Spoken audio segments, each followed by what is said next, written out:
just to show where I've got to now. So we've replaced this beam, replaced this strut that sort of holds it here, and that's the whole front panel now sort of adjusted. So move forward, get the rest of the panels on, get the radiator guard in.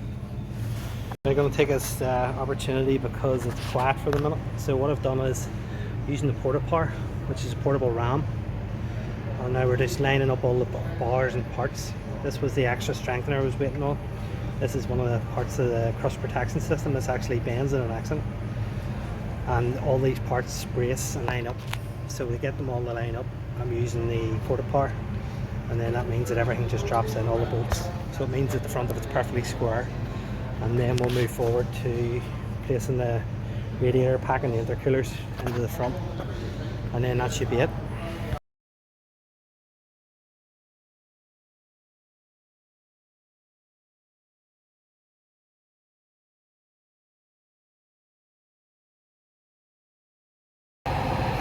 Right, moving forward, excuse the noise in the background, hopefully you can hear me.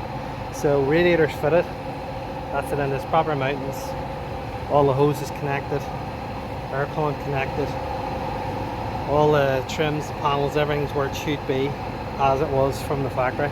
Now I did go back on what I said. I've ordered 3 radiators, so I've ordered the intercooler, the intercooler, the aircon radiator and the radiator.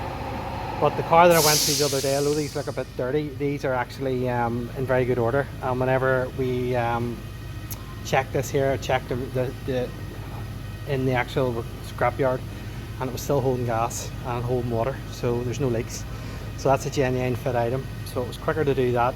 Once I give that a clean down, then it'll all look brand new. And also he gave me the plugs and lube that I needed for this, and a few other interior bits. So we'll carry on, we'll get the rest of the front built up. This is it finished now, so all these panels are back on. As I say, that was the piece I was waiting on, which allowed me to get that cross beam on. Now we'll fit this other beam, and everything now as it goes on isn't coming back off again. So a lot of progress, we'll keep moving on. Right, so we've got everything done. So all the front panels done, everywhere here, all the rubbers, and now I'm just going to work on the wiring. So I managed to get myself all the plugs that I needed, and basically just cut them all off for me. So we'll get them wired on next. Headlights in, everything's in, and the next step will be putting some water into it and getting it bled.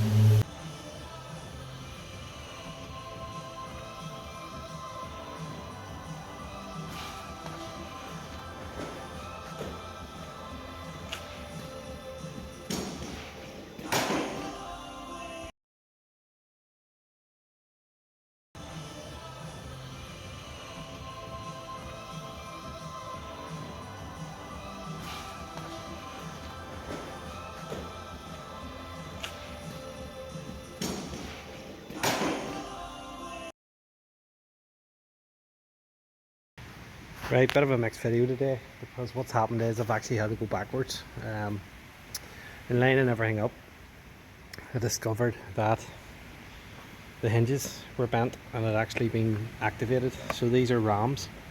In the event of an accident, these pop up and disengage the back of the bonnet and actually raise the back of the bonnet up to catch anybody that's being hit, pedestrian or whatever is being hit.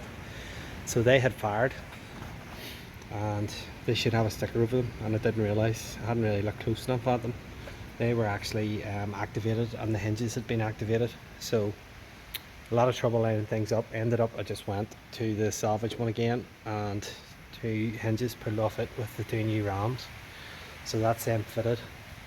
I don't know if I did a close-up, that's the underneath of the bonnet painted, and everything else lined up. Also having trouble with one of these hinges.